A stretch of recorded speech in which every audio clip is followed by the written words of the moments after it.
Garotada dos nonos anos, boa noite. Aqui é o professor Bruno e eu vou estar postando agora mais uma aula de geografia na rede, né? E o tema, como a gente estava trabalhando antes, era os blocos econômicos. Então, para começar a falar de blocos econômicos, roda a vinheta.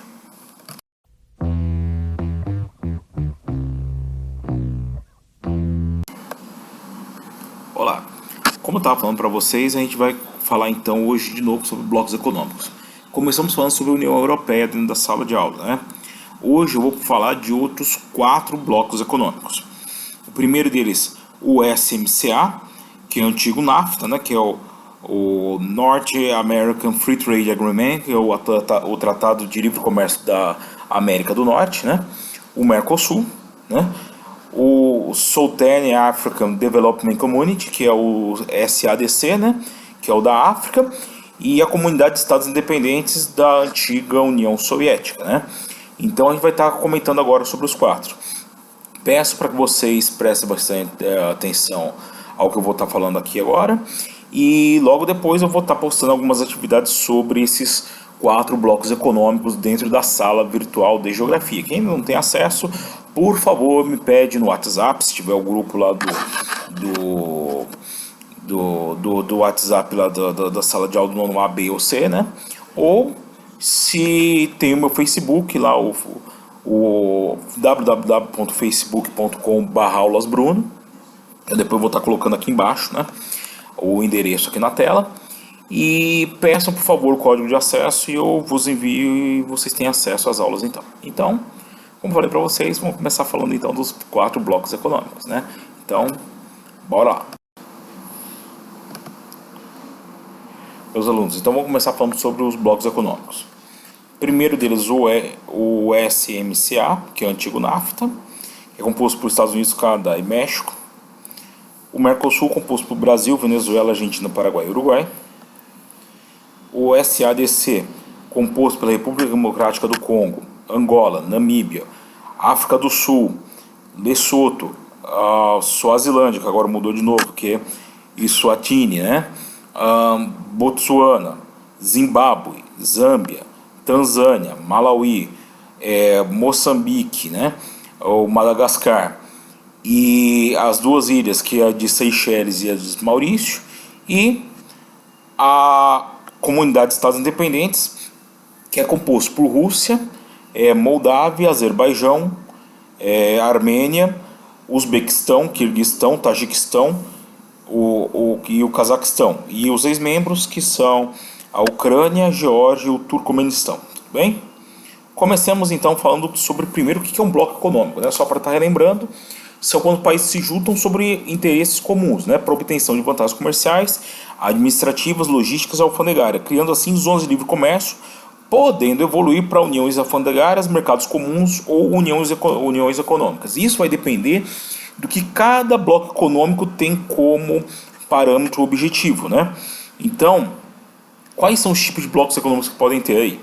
Você pode ter uma área de livre comércio, a gente já vai estar explicando sobre o que é, uma união aduaneira, um mercado comum ou uma união econômica e monetária, né? Que são os 4 tipos de blocos econômicos. Vocês já chegaram a ver na sala de aula, mas eu vou estar relembrando com vocês agora. Vamos tentar ver primeiro quais são os tipos de bloco econômico da questão teórica, né?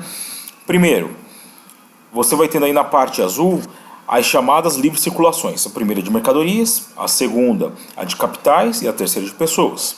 Depois, no amarelo, vocês vão ter as questões que são as chamadas alfandegárias, que é a livre circulação, aliás, as tarifas externas comuns, né?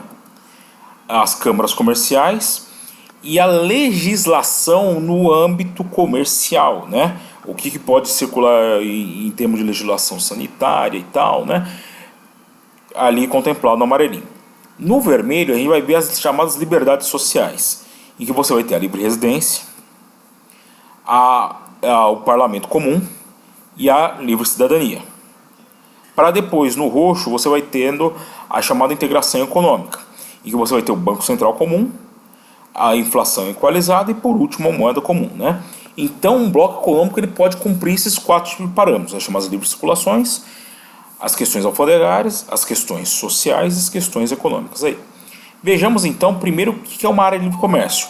Ela vai permitir o quê? Ela vai permitir que haja a livre circulação de mercadorias e capitais. E isso toda a área de livre comércio permite. O que pode ter a mais numa área dessa? Pode ter livre circulação de pessoas? Pode, mas em geral ela é restrita, né? E pode também ter a moeda comum, mas essa moeda comum, pessoal, ela é só para o âmbito de você estar facilitando algum tipo de negociação.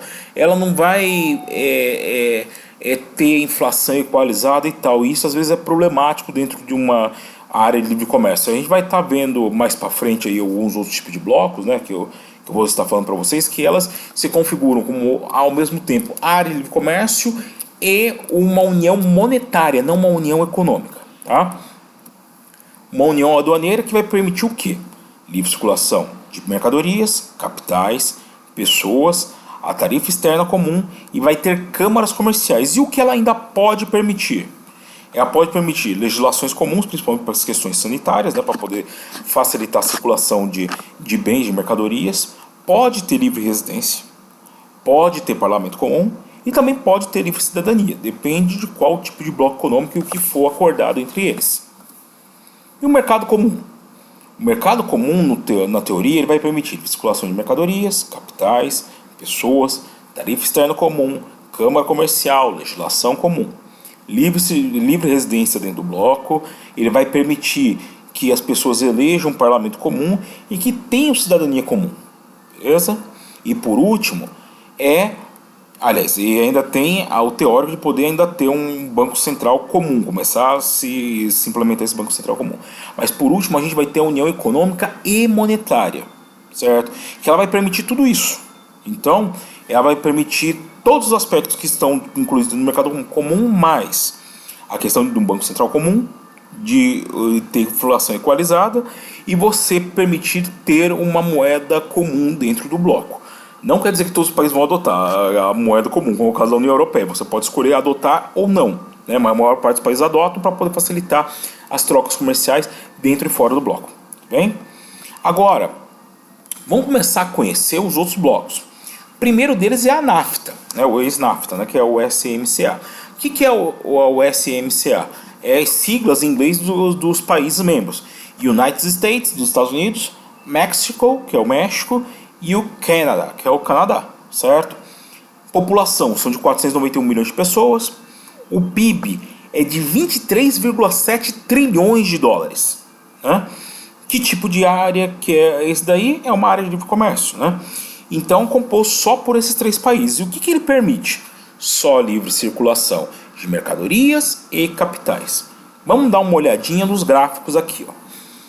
Os Estados Unidos ele corresponde com 82% do PIB do bloco, ou seja, ele é mais de 80% de tudo que é produzido ali dentro é dos Estados Unidos. 10% do México, 8% do Canadá, certo? Olha só o tamanho do PIB desses países aqui.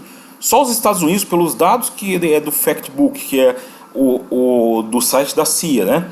São 19,5 trilhões de dólares que os Estados Unidos possuem de PIB, né? O México vem logo bem atrás, né? Com quase 2,5 trilhão de PIB, né? Enquanto os Estados Unidos têm 19,5 trilhão. E o Canadá só tem 1,8 trilhão aproximadamente de PIB, né? Então, olha só, os Estados Unidos eles compõem ali como o líder nato desse grupo em termos econômicos, né? Mas vamos tentar observar o seguinte, ó. Nesse bloco você tem a livre circulação de mercadorias ali, ó. Ele vai acontecer entre os três países membros. As mercadorias podem circular do Canadá para o México, dos Estados Unidos para o México, do México para os Estados Unidos, do México para o Canadá, etc. e tal. Pode ocorrer essas trocas de mercadorias de uma maneira tranquila. Mas olha só o seguinte, ó. Capitais podem circular por todos os países do bloco aí, ó. Pode circular do Canadá para os Estados Unidos, podem ir dos Estados Unidos para o México, podem voltar os capitais do México para os Estados Unidos, né? E dos Estados Unidos para o Canadá, de maneira tranquila. E a circulação de pessoas? Como é que é a circulação de pessoas nesse bloco? Se você morar no Canadá ou nos Estados Unidos, você vai poder circular na fronteira dos dois países. Você não pode morar de um país para o outro. Mas agora, o que acontece com os mexicanos aí? Que estão representados aí pelos chapulins, né? E eles, até podem atravessar aí a fronteira. Só que eles vão atravessar de maneira ilegal, porque os Estados Unidos ele não permite a livre circulação de pessoas dentro do bloco, né? Principalmente se forem mexicanos, né? Aí o que acontece? Alguns presidentes, como o nosso querido Donald Trump, aí ele vai dar aquele chilique dele, né? Falar que vai construir o muro, não sei o que e tal. E ele vai acabar expulsando os mexicanos do território, né? E os mexicanos, então, eles vão acabar sendo deportados para o seu país de volta. Eles não podem estar residindo nos Estados Unidos. Porém, atualmente, na população dos Estados Unidos, que é de aproximadamente 320, 330 milhões de pessoas, pelo menos 30 milhões são mexicanos que moram lá dentro dos Estados Unidos atualmente. Então eles não vão conseguir expulsar toda essa gente. Mas quem ele consegue pegar ali dentro do território que não tem o green card, etc e tal, ele vai acabar expulsando de volta para o México, né? Com o canadense ele não faz isso, porque o canadense tem muito mais capital, tem qualificações técnicas, né, que atrai os Estados Unidos, é o pessoal que é formado em medicina, engenharia, etc e tal, eles querem. Mas gente para estar trabalhando nos empregos de pizzaiolo, entregador de pizza, servente de pedreiro, açougueiro, essas coisas assim, eles não querem. Então, mexicano expulso, canadense, eles fazem vista grossa e mantêm os caras. E o Mercosul? O Mercosul já é diferente já do NAFTA. E por quê? Ele já é uma união aduaneira. Ele vai permitir livre circulação de mercadorias, capitais e pessoas. Tem tarifa externa comum, ou seja, todo o produto que vem de fora do bloco, ele paga taxa, é a mesma taxa para o Brasil, para o Paraguai, para a Argentina, etc e tal, tá certo? Tem câmaras comerciais que resolvem os problemas de todos os países, se é de questão agrícola, questão industrial, questão comercial, quem resolve é uma câmara comercial para todos os países do bloco, seja para questões internas dos países ou para questões externas. Legislações sanitárias, elas estão se unificando, não são todas unificadas, mas boa parte delas já está unificado.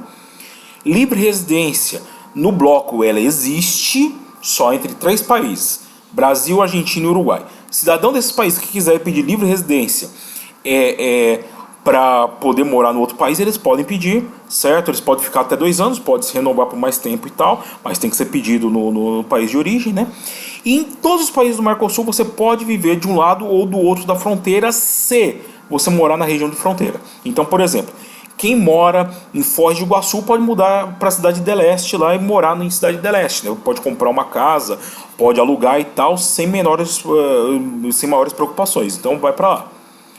Tem um parlamento, alguns países já elegem já deputados do parlamento do Mercosul. Aqui no Brasil era para começar a eleger em 2019, mas por conta das questões de crise econômica, crise política, etc e tal, não se fez.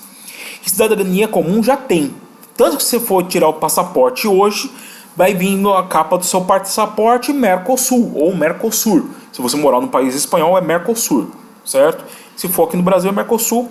E você é tratado como cidadão do bloco. Qualquer problema que acontecer fora do país, que não tiver uma embaixada ou um consulado do Brasil no outro país, você pode procurar da Argentina, da Venezuela, do Paraguai e do Uruguai para poder resolver os seus problemas e voltar para casa, certo? O PIB é de 4,7 trilhões e nós temos uma população de aproximadamente 300 milhões de pessoas. Vamos observar primeiro o que é o tal do Mercosul em termos econômicos aqui. Ó. Olha só, o Brasil corresponde a praticamente 70% de tudo que é produzido aqui dentro do bloco. Depois o outro país grande em termos econômicos é a Argentina, que tem um PIB de quase 1 trilhão, na verdade são 922 bilhões de dólares. Depois a Venezuela com PIB de 381 bilhões e o Uruguai e o Paraguai correspondem a 2%, sendo o Paraguai com 88 bilhões e o Uruguai com 78 bilhões de PIB. O que acontece? Mercadorias podem circular dentro dos países aí do bloco, tá certo? Então, pode circular por meio rodoviário, ferroviário, aquaviário e tal, né? Podem estar circulando, mas não é só isso. Além deles, as pessoas, elas podem estar circulando entre os países do bloco. A pessoa do Paraguai pode ir para o Brasil, a pessoa da Argentina pode ir para a Venezuela, não tem problema. Entre os países do Mercosul você pode ter a chamada livre circulação, tá certo? Além disso, capitais também circulam de maneira livre. Pode ir da Argentina para o Paraguai, do Paraguai para o Brasil, do Brasil para a Venezuela, e do Brasil para o Uruguai, etc. e tal, pode estar circulando dinheiro. O dinheiro circula de maneira fácil, apesar de não ter moeda comum, certo? E mais do que isso, as câmaras comerciais, elas servem para poder defender a indústria e os negócios do agronegócio, né? Então, Em todos os países do bloco, eles estão protegidos pelas chamadas câmaras comerciais, seja indústria, seja comércio, seja agricultura, tá certo? Além disso, pessoal, como eu falei para vocês, existem barreiras sanitárias.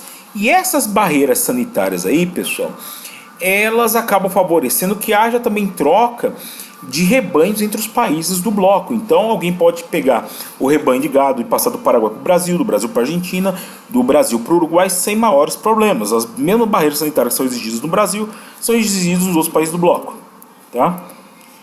Agora, para a gente falar da SEI, é necessário ressaltar que a SEI, que é a Comunidade de Estados Independentes, é a herdeira da antiga União Soviética. Também é uma união aduaneira, tá certo? 289 milhões de pessoas compõem o bloco, que também tem 4,8 trilhões de PIB e tal, e é uma união aduaneira. O que se permite nela? Se permite livre circulação de mercadorias, de capitais e de pessoas.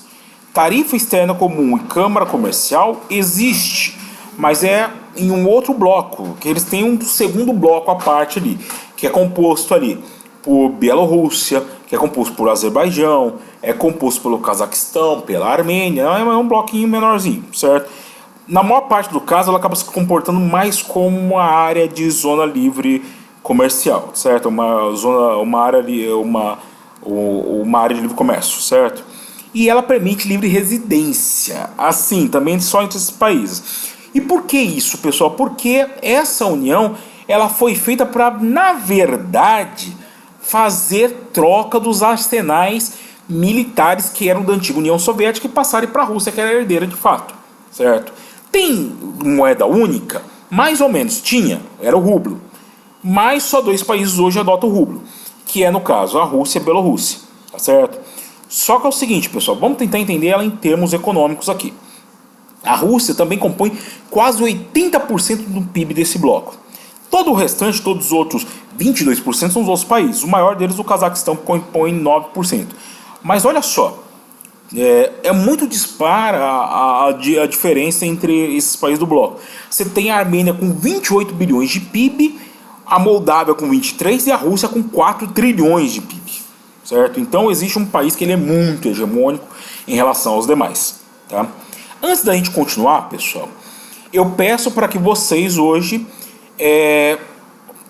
tenham um maior sinal de respeito, porque vamos falar da União Soviética. Então, eu vou colocar para vocês primeiro o hino da União Soviética para a gente começar a refletir realmente sobre o que é a União Soviética. Então, roda aí.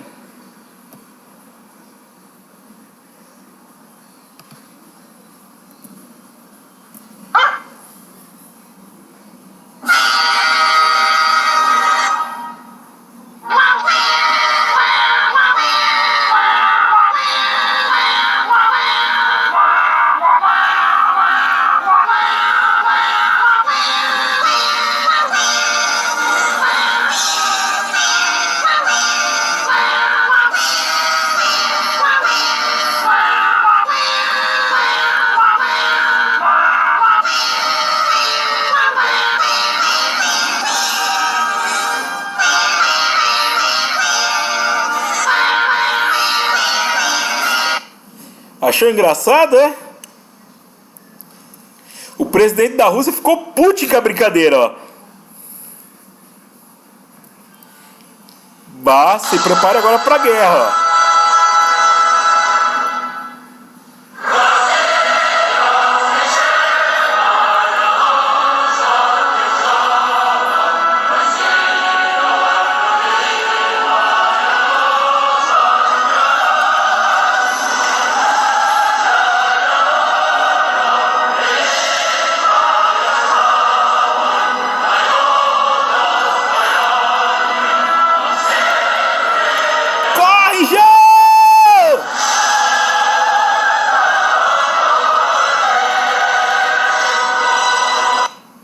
Beleza, pessoal, brincadeirinha aí, ó, a parte, mas é o seguinte, vamos começar a ver o que era a União Soviética. A União Soviética era tudo isso que estava em vermelho aí, né? E a União Soviética, ela foi se desfragmentando. Só que é o seguinte, a União Soviética, sozinha nos anos 80, ela possuía mais de 8 mil bombas atômicas, cara. Agora você tenta imaginar o seguinte, todo esse arsenal estava espalhado nos vários países do bloco. Estava espalhado na Estônia, na Letônia, na Lituânia, estava na Ucrânia, estava na Moldávia, estava na Geórgia, estava na Armênia, estava no Azerbaijão, no Cazaquistão, Turcomenistão, Quirguistão, Tajiquistão. Estava em tudo quanto era canto da União Soviética. Só que só tinha um país que tinha condições técnicas, né, de poder sustentar esses arsenais todos. Não é só isso. A União Soviética também tinha recursos estratégicos, né? Petróleo, gás, diamantes, ferro, entre outras coisas mais. E como é que vai gerir tudo isso? Precisou então criar a SEI. Só que alguns países saíram da SEI, tá certo? Os 3 países bálticos foram os primeiros que renunciaram, que eles queriam se unir à Europa, né? A Estônia tem ligações históricas com a Finlândia. Lituânia e a Estônia, ligações históricas com Polônia e com outros países ali da região báltica. Então, o que quer dizer? Eles nunca quiseram aderir à União à SEI. Eles saíram da União Soviética e já falaram para a Rússia, ó, tira seus exércitos, tira sua população russa daqui. Boa parte deles acabou saindo desses 3 países e voltando para a Rússia, né? Só que o primeiro a sair deles foi a Geórgia. Por que a Geórgia? Porque a Geórgia ela teve um conflito em 2007, 2008, que foi com os russos, por conta do controle da Ossétia do Sul e da Abecásia, que são 2 regiões aqui, ó, sendo a Abecásia aqui próxima do Mar Negro e a Ossétia do Sul embaixo da Ossétia do Norte, que fica no território russo, né? Para vocês que não sabem, fica próximo daquela região de nome meio estranho, né? Eu vou falar para vocês aqui de novo, né? O pessoal vai acabar dando risada aqui, que fica próximo da Chechênia. Então, a Ossétia fica próximo da Chechênia, da Ingushétia, né? E do Daguestão, beleza? Fica nessa região aqui. Teve problema, a Rússia mandou tropas para dentro da Abecásia e da Ossétia, certo? O que aconteceu com a Geórgia? A Geórgia depois logo se retirou e começou a tentar criar enlaces com a União Europeia, tanto que hoje está tentando firmar uma área do comércio com a União Europeia, certo? E a Ucrânia, por quê? A Ucrânia desde 2004 ela sofre interferências sérias da Rússia, né? Tentaram matar um ministro, aliás, um presidente da Ucrânia, né? Nesse processo. Aí a Ucrânia depois teve um governo fascista, né? Que acabou ascendendo ao poder, querendo fazer aliança com a União Europeia e tal, e a Rússia não quis deixar que o Sebastopol caísse na mão da Ucrânia, então eles invadiram o território ucraniano. Donetsk acabou recebendo o apoio informal russo, né? E estão tentando fazer a República de Donetsk, né? Então tem um problemão sério ali nas mãos do governo ucraniano. Então a Ucrânia depois acabou saindo da SEI. E o Turcomenistão, que na verdade ele é um observador da comunidade de Estados Independentes. Ele não aderiu à comunidade de Estados Independentes, apesar de fazer muitos negócios com os países da antiga União Soviética aqui, certo? Como eu disse para vocês, a antiga União Soviética aqui, ela possuía muitas armas que precisou ficar nas mãos da Rússia, precisou gerir então os seus problemas com o material nuclear e físsil que era produzido entre as repúblicas da antiga União Soviética, né? Então esses países aí, eles acabaram tendo que deixar muita coisa ainda sob controle russo, né? Ou se não está sob controle russo, acaba sofrendo muita influência ainda dos russos ainda para poder distribuir energia e tal. E principalmente dos recursos como o gás e o petróleo, né? Que você vai encontrar principalmente na região do Mar Cáspio, do Mar Negro, né? E para a região da Sibéria, né? Fora isso, pessoal, você ainda tem o SADC, que é o Southern African Development Community, ou seja, a Comunidade de Desenvolvimento da África Austral, que ela é uma área também de união aduaneira. O que se permite nela? Eu acabei deixando aqui como é que a moeda comum, mas aqui não tem moeda comum, pessoal. Depois eu vou modificar, vou mandar para vocês via PowerPoint. Permite-se, então, livre circulação de mercadorias, capitais e pessoas. Tem tarifa externa comum? Tem. Câmara comercial? Tem. Livre residência nesses países também tem. Só que é no bloco à parte, que o nome também é bem sugestivo, que em inglês é o SACU, certo?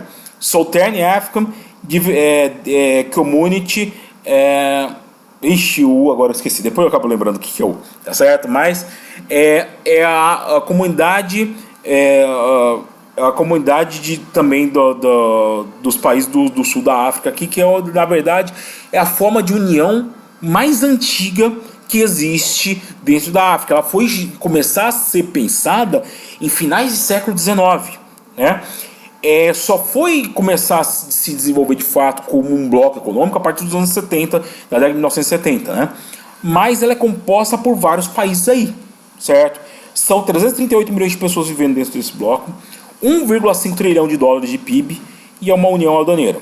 O maior PIB dessa região é a África do Sul, que também é o país mais desenvolvido dessa região em termos econômicos. Depois a gente tem Angola, Tanzânia e a Zâmbia como os países com o maior PIB dentro desse bloco, tá certo?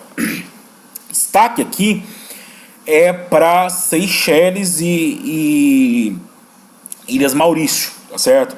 Porque esses países, apesar de serem ilhas, o PIB deles é muito grande, né, para ilhas, né? Por exemplo, Seychelles tem 2,75 bilhão de dólares, mas a população de Seychelles é mínima, né? Tem cidades aqui, no caso de Jacareí, que tem mais gente do que Seychelles, né? As Ilhas Maurício da mesma forma, né? As Ilhas Maurício, elas têm uma população muito diminuta e têm 28 bilhões de PIB, né? Eles têm o índice de desenvolvimento deles próximo de países europeus, tá certo? Então não é qualquer país aí, não. E essa região, ela desenvolveu esse bloco econômico para quê? Esse bloco econômico foi desenvolvido por conta dos problemas que esses países acabam enfrentando juntos. Secas, problemas de desenvolvimento econômico, problemas com doenças como é o caso da AIDS, que acaba afetando principalmente os países aqui do sul, que é o caso da Namíbia, é o caso da África do Sul, Lesoto, Eswatini, que é a antiga Suazilândia, né? É o Moçambique, em que você tem uma população em que ela chega em alguns casos a ter 30, 40% da população infectada com o vírus da AIDS. Então o que acontece? É um problema comum, então é um problema que todos eles vão enfrentar juntos.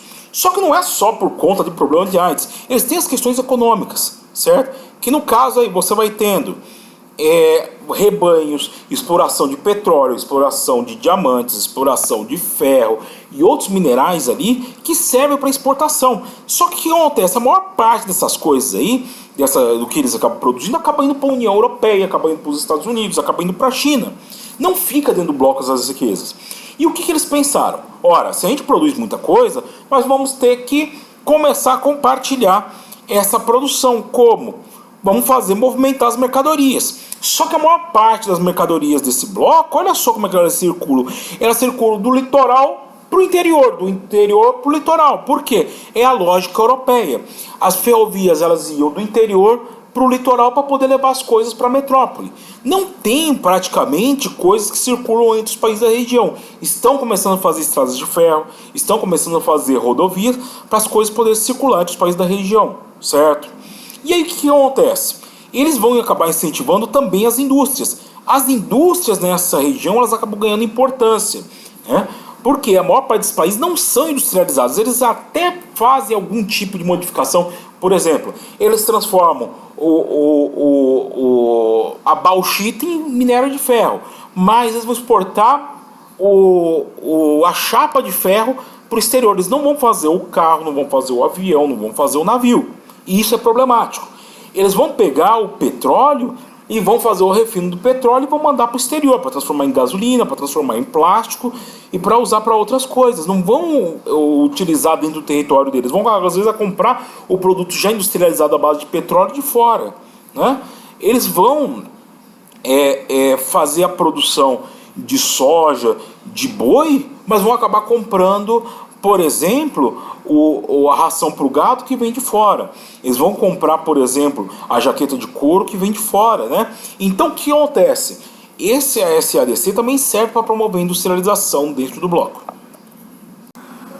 Bem, pessoal, eu espero que eu tenha conseguido explicar um pouquinho para vocês do que é essa questão dos blocos econômicos, que existe mais de um tipo de bloco econômico. Nem todo bloco econômico é igual, nem todo bloco econômico permite fazer o mesmo tipo de coisa. Vocês viram que existe um tipo de bloco econômico teórico, que é aquele que nós geógrafos utilizamos para poder fazer algum tipo de classificação, mas que na verdade cada bloco econômico ele acaba tendo uma função diferente. Com base aí nos blocos econômicos, eu vou depois estar colocando para vocês essa questão da lógica europeia para tudo aí no mundo, né? O pensamento europeu, o pensamento europeizado, ele acaba predominando inclusive em termos econômicos aí. E isso acaba tendo muita influência depois com relação ao modelo econômico, político, social que deve ser adotado pelos países. Nem sempre dá certo para cada realidade de país aí. Mas conforme vocês viram aí com os blocos econômicos, é esse o quadro, tá? E como vocês puderam então tá acompanhando aí, nesses 4 tipos de blocos econômicos, vocês acabam vendo que a maior parte deles ou são áreas de livre comércio ou são uniões aduaneiras, né? Mercados comuns não tem fora o que foi o mercado comum europeu, certo? E existem aqueles que querem ascender para mercados comuns, é o caso da comunidade andina de nações, o mercado comum centro-americano, o próprio Mercosul, a SADC, o ECOWAS e tal, que eles têm essa missão, esse objetivo de poder chegar lá, mas não chegaram, tá? Pessoal, eu espero que vocês tenham gostado da aula, tá? Qualquer dúvida, postem as suas dúvidas no nossa sala virtual de geografia no Google Classroom, tá certo?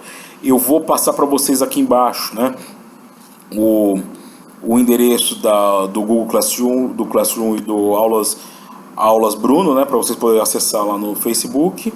E é isso, pessoal. Por favor, quem gostou, por favor, dá um likezinho ali na aula. Vou estar postando ela também no YouTube, para quem quiser depois estar acessando. Também está lá no meu canal. E é isso. Então, uma boa noite e até mais.